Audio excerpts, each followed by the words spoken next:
어제는 1절에서 4절을 통해서 복음은 그의 아들 우리 주 예수 그리스도에 관한 것임을 확인했습니다. 어제에 이어서 말씀을 전하도록 하겠습니다.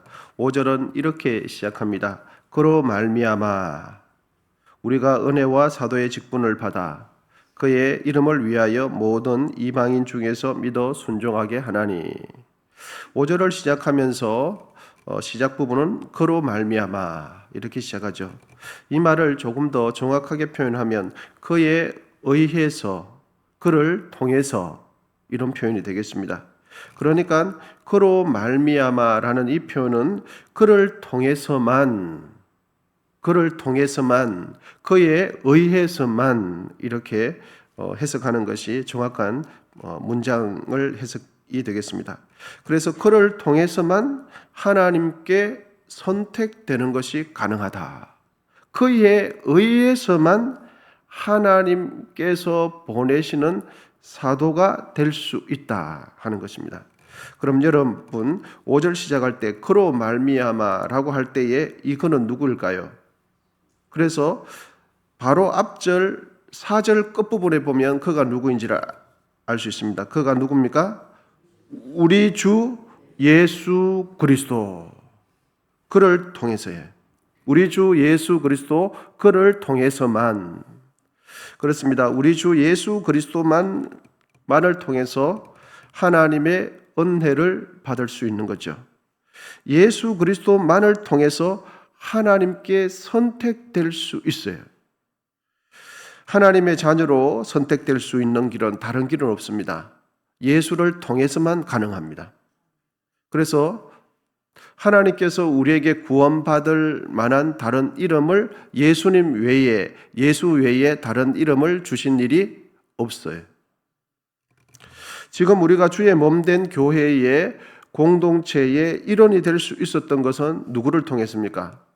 그렇습니다. 그로 말미암아 예수를 통해서만 우리가 교회 공동체의 구성원이 될 수 있는 거죠. 우리가 육신적으로 보면 태어날 때부터 50년 전에 이 교회 다녔고 30년 전에 이 교회 다녔고 또 어느 누군가를 통해서 전도받아서 이곳에 계시는 것 같지만 사실은 예수를 통해서 언성교회 공동체의 일원이 된 거예요. 그럼 바울이 하나님의 종으로 선택되는 은혜와 직분을 받은 목적은 누구를 위함일까? 그것은 바로 사도 자신을 위함이 아니라 자신을 선택하신 하나님을 위함이에요. 5절 중간 부분에 보시면 이렇습니다. 그로 말미암아 우리가 은혜와 사도의 직분을 받아 그 다음에 이어지기를 그의 이름을 위하여. 그렇습니다. 하나님을 섬기는 모든 사역자들과 일꾼들, 봉사자들, 모든 봉사와 헌신은 누구를 위함인가? 사역자 자신을 위함이 아니라 나를 사역자로 불러주시고 사도로 불러주시고 일꾼으로 불러주신 그의 이름을 위함이죠. 자기 영광이 아니라 하나님의 영광을 위해서 우리는 부름을 받은 줄 믿습니다. 그러므로 우리의 봉사와 헌신은 누구를 위함인가? 누구를 겨냥하고 누구의 덕을 세우기 위함인가를 우리는 살펴볼 필요가 있습니다. 내가 드리는 시간, 내가 드리는 물질, 내가 드리는 재능, 내가 애쓰는 모든 이 애씀은 누구를 위함이 되어야 할까요? 그것은 바로 5절 중간에 표현이 있는 부분에 있는 표현을 의하면 그분의 이름을 위함이에요. 그분의 이름을 위함이죠. 그리고 이 말씀이 이어지기를 그 다음에 모든 이방인 중에서 믿어 순종하게 하나니. 유대인들은 이 세상에 수많은 사람들을 있는데 구분할 때 딱 이렇게 구분합니다. 유대인 아니면 이방인이에요. 혈통적으로 유대 혈통을 순수하게 지킨 유대인 아니면 나머지는 전부 다 이방인이에요. 그러니까 민족 우월주의, 혈통 우월주의에 빠져 있다고 볼 수도 있겠습니다. 그래서 이 세상은 유대인이냐 아니면 비유대인이냐, 이방인이냐 이렇게 구분이 됩니다. 그러니까 모든 이방인 중에서 믿어 순종하게 하나니라는 이 말씀 속에는 이방인들도 예수를 믿고 그의 뜻에 순종함으로 하나님의 백성이 되게 하는 길이, 하나님의 백성이 되는 길은 그의 아들을 믿는 거죠. 이방인이 비유대계, 혈통이 유대 혈통으로 태어나지 않은 비유대인이 하나님의 자녀가 되는 것은 예수를 믿음으로 말미암아 하나님의 자녀가 되는 거죠. 예수님의 십자가 죽음과 부활 사건 이후에는 혈통이 하나님의 백성으로 규정 짓는 기준이 되지 못하고 예수를 믿는 믿음이 하나님의 자녀됨을 결정하는 거죠. 그래서 이제 6절을 같이 한번 읽어보겠습니다. 6절입니다. 6절 같이 읽겠습니다. 시작. 너희도 그들 중에서 예수 그리스도의 것으로 부르심을 받은 자니라.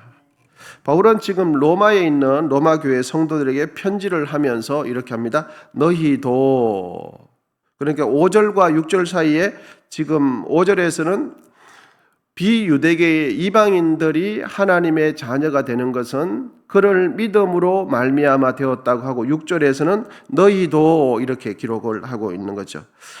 여기서 너희는 예수를 믿음으로 하나님의 자녀가 된 로마에 있는 성도들. 여러분, 로마에 있는 성도들은 유대인일까요? 비유대인일까요? 그렇죠. 이방인이죠. 로마에 있는 그 성도들도 이방인이에요. 왜? 유대 지역에 있는 사람들이 아니기 때문에.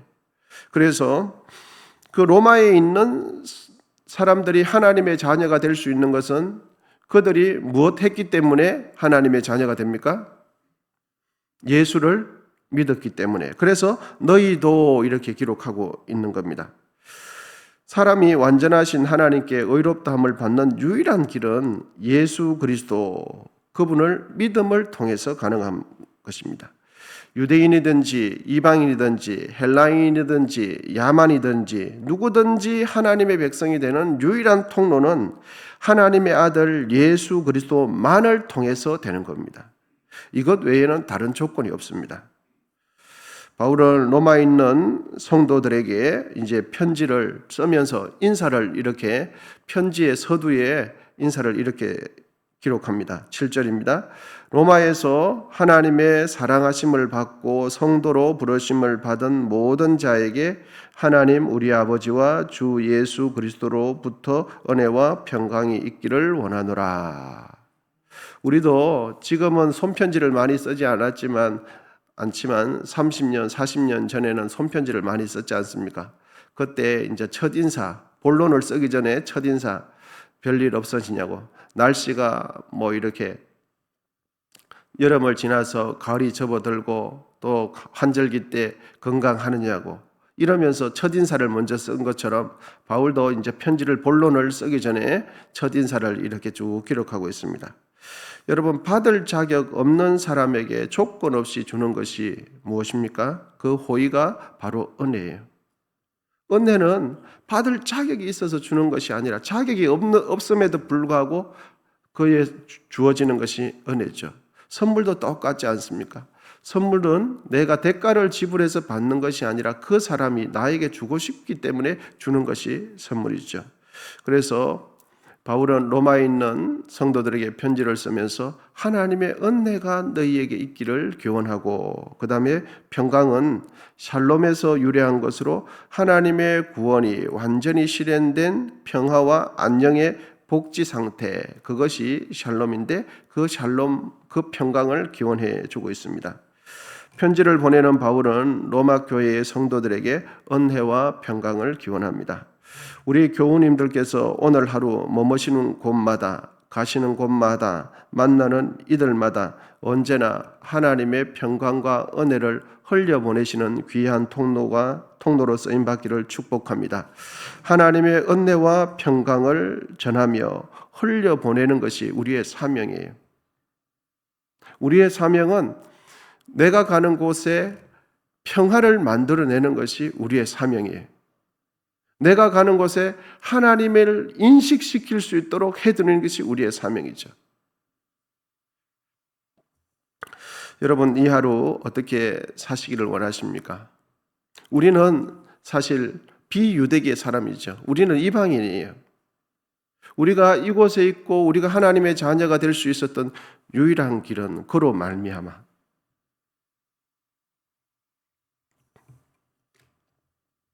하나님의 은혜에 감사하면서 오늘도 기도하면서 우리가 머무는 곳 가는 곳곳마다 하나님의 은혜와 평강을 흘려보내는 귀한 축복의 통로로 쓰임받는 우리 모두 되시기를 기원드립니다. 기도하겠습니다.